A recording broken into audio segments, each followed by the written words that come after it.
welcome to Inside IUE Sports. I'm your host for this season. My name is Caleb Gillock. Today, my first guest is women's basketball coach Tiffany Selhorst. How are you today? I'm very good. Tell us a little bit about what the women's basketball team has been up to this summer. Well, the girls came up in July and did some strength and conditioning stuff, and then played a lot of open gym and really just kind of tried to get to know each other a little bit. So, and then we did some community service work in July to kind of get our names out there and get everybody to introduced to the team. You mentioned some community service. One of those things was the Chillin' for Charity. What exactly was that?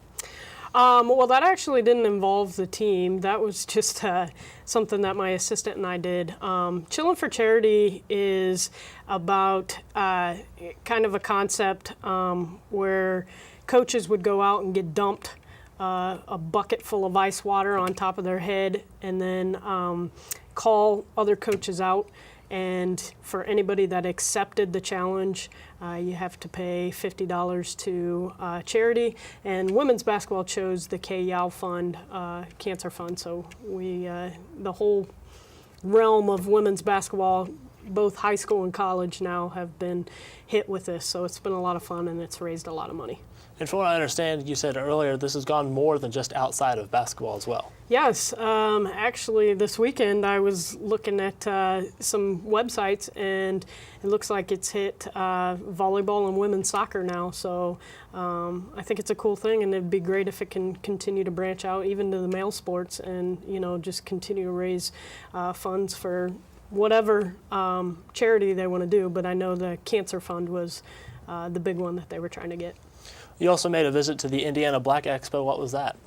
The Black Expo is held in Indianapolis every year, and what we did there was they had the Family Fun Zone, and IU as a whole helped sponsor that, and we had a couple, like a basket and then some like balls tossed into a laundry basket for little kids that can't get the ball up to the basket, and then we sat and signed autographs. So we worked with IUPUI's men's basketball team and then some of IUPUI's student ambassadors, and then our team went up there and got to play with the kids for a couple hours. So it was a lot of fun. Is that like an annual event each year? Yes. Yep. It's an annual event. I think IU is just now really starting to become a big sponsor for that event, which I think is a great thing for all, not just Bloomington, but the regional campuses as well, to get our names out there.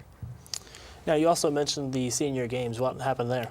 The Richmond Senior Games is where you know, some of the senior citizens within this area get to play kind of like their own Olympics, and they come together and compete in whatever various games. I know basketball is one of them, a 3-on-3 basketball tournament, and they get to go bowling and walking and things like that, and it's a really cool thing. I was their guest speaker, so I got to speak at the event, their opening ceremonies, and I got to speak and kind of give a history lesson on on women's basketball and where it started and how it adapted over the years, because it wasn't always like you see it today.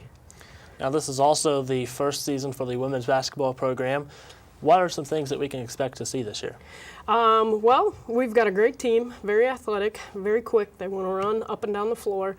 We're very deep. You know, there's not one kid that I have on this roster that I don't trust being out there and making an impact impact on the game, and that just makes it a nightmare for the rest of our opponents. So, yeah, it'll be fast-paced and a lot of fun. I know I've seen you at some of the different games. One of those was the Hoosier Classic at Knightstown. Who do you think some of your key players are going to be this season? Oh, geez. I really can't tell you. My assistant, Sarah, and I have this conversation almost on a daily basis. There's really no standout players right now. Everybody has the same chance. So it's just going to come down to, you know, kids that just, and I really truly believe every kid on this roster just really wants it and wants to make this kind of a family atmosphere and put themselves or put the team above themselves. So, you know, that's what it's going to come down to, is who plays the hardest, and it's going to be tough. Are most of the players from the local area or more outside? We have players from all over the state. we have one kid from Ohio, and everybody else is from Indiana. 2 kids from the South Bend area, 2 kids from the Vincennes area, several kids from the Indianapolis area and this area. So, yeah, we covered a lot of ground in Indiana. Okay, well, like we talked about earlier, the Chillin' for Charity event. As we go to break, let's take a look at what the Chillin' for Charity event was like for Coach Selhorst.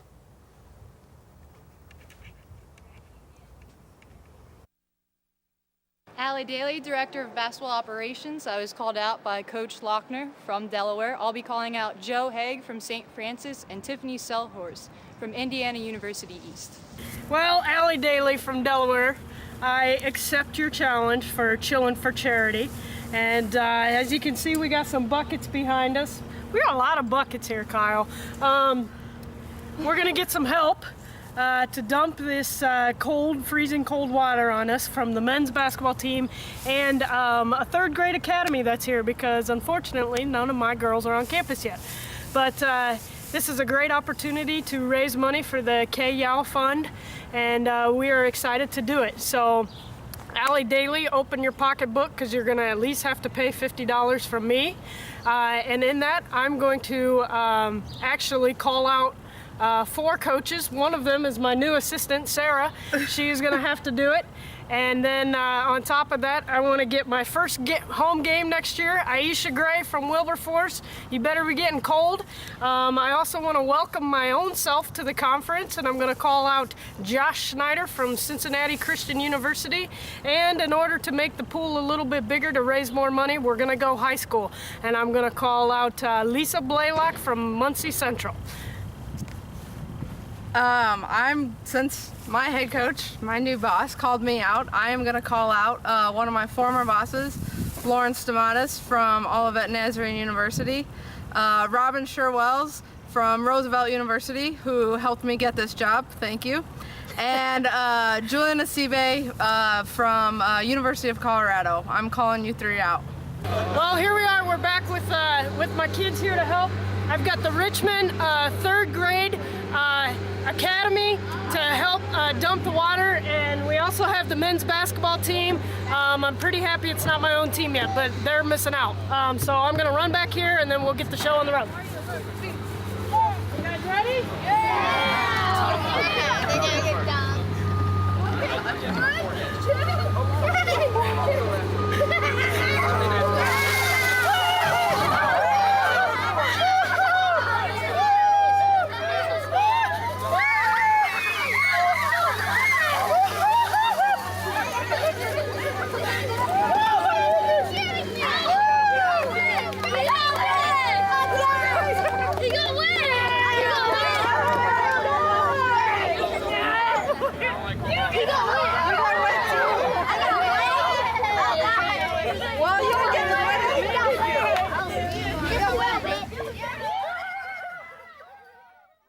This is where a busy mom can work toward a bachelor's degree from a top national university during softball practice. It's where a service member can continue his college studies from anywhere in the world, and where you'll benefit from one of the country's most effectively delivered online programs. Woohoo! So, if you've ever wondered if a college education is really worth it, this is where you'll see that it is. This is Indiana University East Online. Did you know your Xfinity service comes with features that are free, great, and easy? Like self-service. It's all the tools you need to manage your account and services whenever you want. Just go to Comcast.com, click My Account, and sign in. You can view your statements and pay bills. Even manage service appointments and check the status of your service on your phone. Plus, with easy-to-use search, you can find answers to your questions. Self-service. Another great feature included with your service. Visit us at Comcast.com/learn. Get ready, unsuspecting TVs and laptops in a UVerse home. We're about to compare you to Xfinity. When 2 HD movies are playing in a UVerse home, their fastest internet slows down. 2 HD movies in an Xfinity home? The internet stays fast because it's 2014. Hello? Ugh. So last season. Exactly. Fast never goes out of fashion.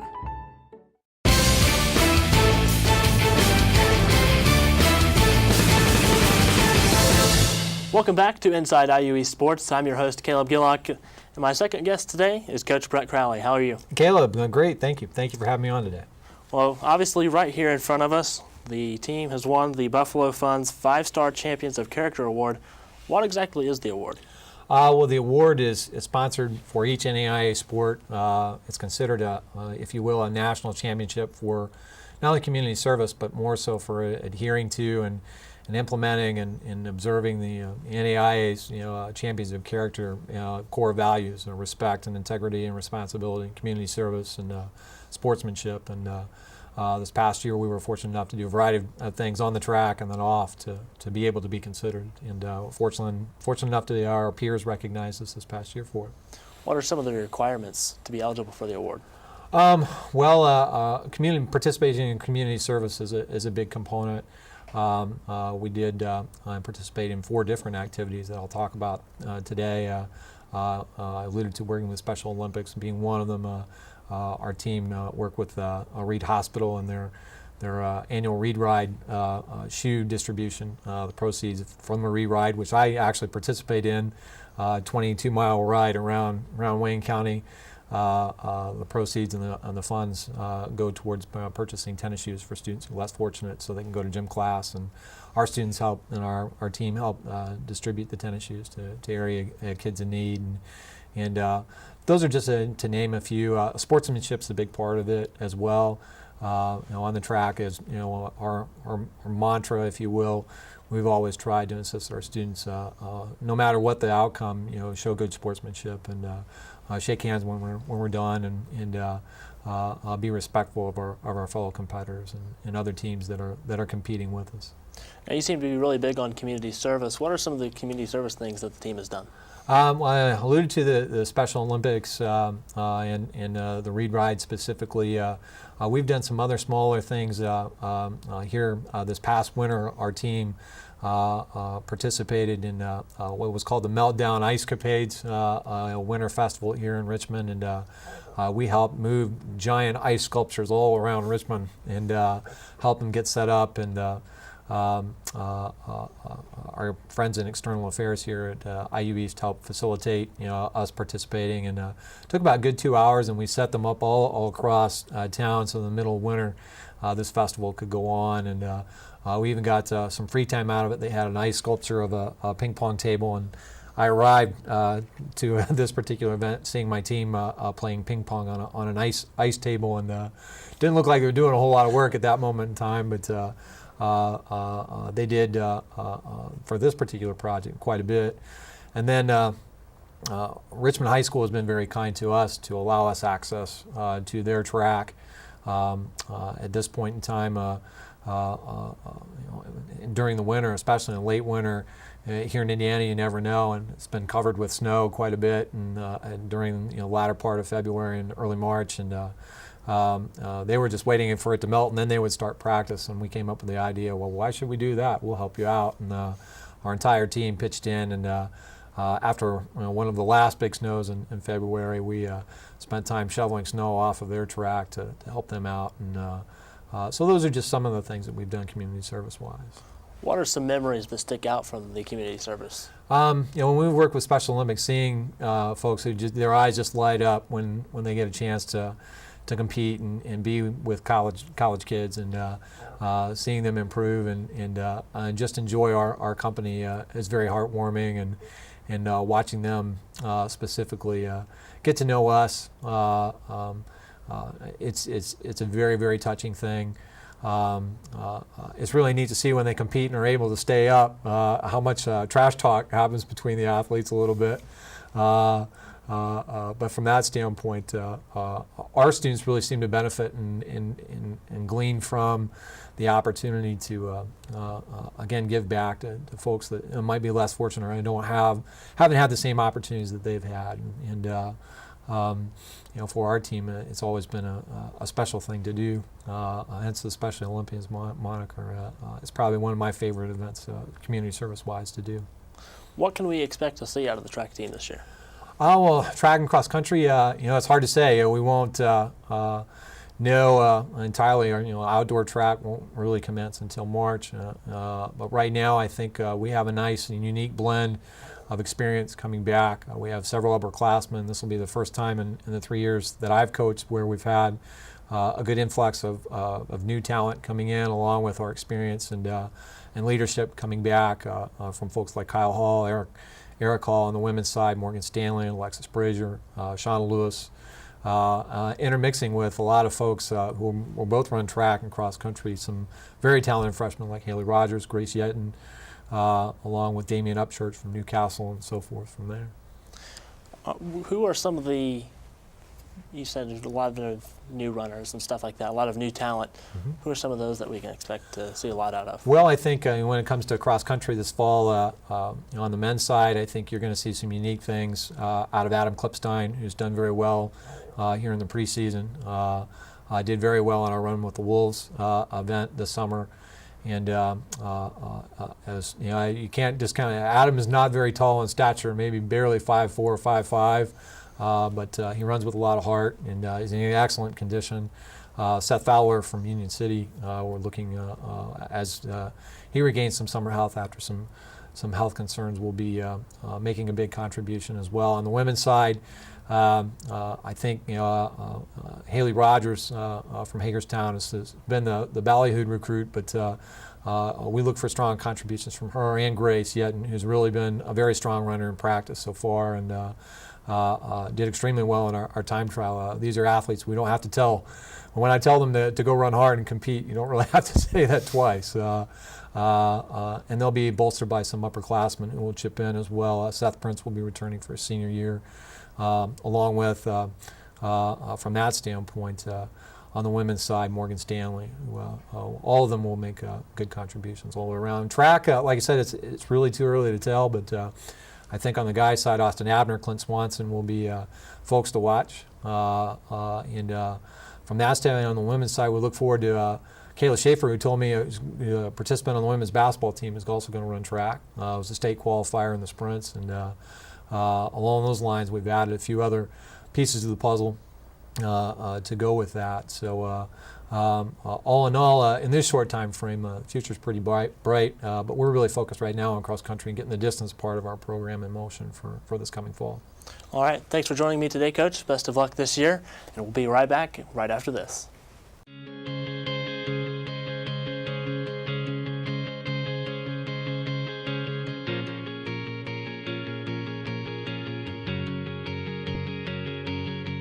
I'm Dr. Ganesh Ramachandran, the region's only hand specialist at Reed Orthopedic Center.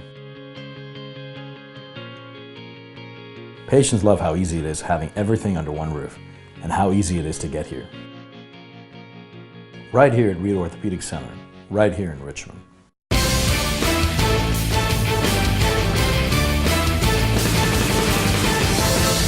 Welcome back to Inside IUE Sports. I'm here with all three of my guests, and it is time for Wolf Smack, which is where I'll ask one question for each of the guests, and they all have to answer, and I'll choose the winner after they all have said what their answer is. So the question is, what is the most memorable community service you've ever taken a part of? So I get to go first, huh? You get to go first. Yeah. Oh, wow, they put me on the spot. Well, for track and field, I think it's always heartwarming when you get a chance to work with Special Olympics here in Wayne County. We've been very fortunate to work with John Price, who coordinates that here for our area, and usually has about 30, 40 athletes in various track and field events and Special Olympics. And these are folks who, enjoy being around college kids and having them, giving them an opportunity to compete and showing them that that's certainly very possible. It's always very heartwarming and also very entertaining as we go. Our athletes really enjoy helping them learning how to run a little bit faster, a little bit better, and we've usually used one of the area tracks and gone outside in bad weather inside to Richmond High School to facilitate their practice and their eventual qualifying, and so it's always been very heartwarming to work with folks, and we made some good friendships out of it. Curtis Frame being one of them, who'll probably be a manager here again for one of our teams this coming year. What kind of impact does that normally have on the men's track team? It's very, for them to have the opportunity to give back to people who just love to compete and love to play and do it for the love of the sport. it's very heartwarming and reminds them kind of why we're doing it. At our level, everybody wants to compete and is focused on winning and the competition of itself and our day-to-day chores and having to manage things and going to class and whatnot. But to have the opportunity to give back to someone who's trying to be just as competitive, maybe not nearly as talented for a variety of reasons. And our team really enjoys being around them. They're a lot of fun, and they really appreciate our people from that standpoint. They love hanging around our guys and seeing what they can do and trying to keep pace. They're very competitive, and it's really fun to watch them trying to match up with some of our sprinters and long distance people. All right, Coach Stillhorst, what's one of the most memorable community service events you've been a part of? Well, I'm going to kind of piggyback on something that Brett said. I'm sorry. Man. I guess maybe those events are the things that have the biggest impact on you and on your kids. When I was at St. Francis University, we worked with a group called Miracle League, which was a baseball league for disabled students. And the disabled kids ranged from just physically disabled to mentally handicapped kids. And I think it had the biggest impact, not only just on our kids, but even me, myself. It was really cool to see these kids. They were so happy to just get outside and be able to play baseball. And I learned a lot. That for some of those kids, that's the only time they get out and can do something like that. So I also think it was a kind of a eye-opening experience for myself and our players, that how much time and effort it takes to really just be involved and take care of kids like that. So. And how about you, Morgan? Well, I guess mine's not as cool as theirs at any cost, but my senior year of high school, for cheer camp, they gave us a challenge that said, raise as much money as you can by doing as many toe touches as your squad can do. So my squad said, we're going to set our goal super high. And I was like, oh my gosh, senior year, I was like, we're never going to get this. So we set it to 300 toe touches, and that is a lot. You think about it, that's a lot for a girl to do. So we set our goal 300, and for every toe touch we did, it'd be $10. So 300, $10 a toe touch, so it's $3,000. And took us like a whole week to do it, and our legs were awful sore, but we made our $3,000, turned it in our cheer camp, and we actually got an award for it. We all got little pins and everything. It's not as cool as, Special Olympics, but it meant a lot because it went to St. Jude's, and they actually wrote us back and gave us feedback and said thank you so much, told us their stories, and definitely made us all cry when we got the letters, but it was well worth it and warmed our hearts. All right, I think our winner of the community service, most memorable community service moment would definitely be Brett, and you'll get 30 seconds to promote whatever you'd like to promote about the men's track team. From this standpoint, I'd like to give a special shout out to two of our team members, Eric Hall and Matt Flood, who have had kind of a rough summer. Eric had a blood clot in his bicep earlier this summer and is on the mend and recovering. We wish him all the best. Matt Flood, unfortunately, this past week was in a car accident. Was fortunate to walk away, and he and a fellow Red Wolf athlete, I believe Jacob Thompson, was with him, and they both walked away from a very, very scary auto accident. Both of them had low-grade concussions, and we're thankful that that's all that they've experienced at this point in time. So we're very lucky and very fortunate they're all doing well, and just goes to show how crazy things can be, whether it's in the off season or during when we compete. Sometimes bad things happen to good people, and it's a good lesson. They've responded very well, and hopefully they'll be back in the fold here very soon as school starts, and be healthy and have a good year. All right, I'd like to thank all three of my guests for joining me, and we'll be right back with more on Inside IUE Sports. Hi, I'm Tim Scales, the director of the Center for Entrepreneurship here at Indiana University East. I also host a television show, In Your Business. I'd like to invite you to our next episode. Flowers by Carla, a local entrepreneurship here in Richmond, Indiana, will join me. So lady closed the business, and I looked around and thought, well, if I'm going to be here, I think, why don't I try this? So I called Carla at her other job, and I said, what do you think about having a flower shop? Oh, Mom, wouldn't that be cool?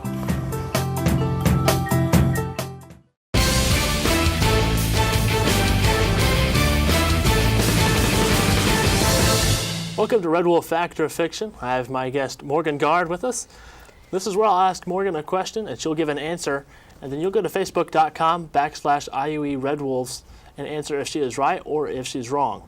Today's question is, including this year, how many school years has IU East been a part of the NAIA? Well, I know that the first few teams were the men's basketball team, men's golf, and then volleyball, and that was back like 2007, 2008. But I'm not positive they joined the NAIA then, but maybe. So, I'm gonna have to say 8 years. All right, if that's your final answer, once again, you can go to facebook.com/IUE Red Wolves and answer if Morgan is correct, or if she's wrong, then give the right answer. We'll be right back right after this on Inside IUE Sports. This is where a busy mom can work toward a bachelor's degree from a top national university during softball practice. It's where a service member can continue his college studies from anywhere in the world, and where you'll benefit from one of the country's most effectively delivered online programs. Woohoo! So, if you've ever wondered if a college education is really worth it, this is where you'll see that it is. This is Indiana University East Online.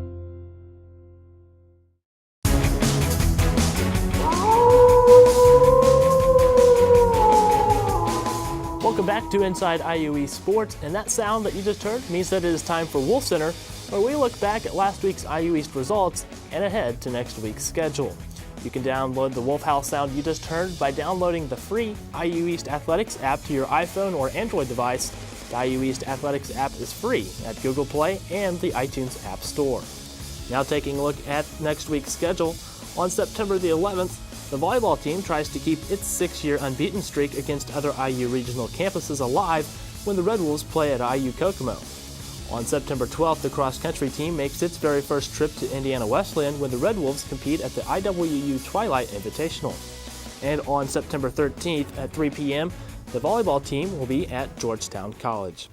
Thank you for joining us on this week's episode of Inside IUE Sports. I'm your host, Caleb Gillock. We'll see you next time.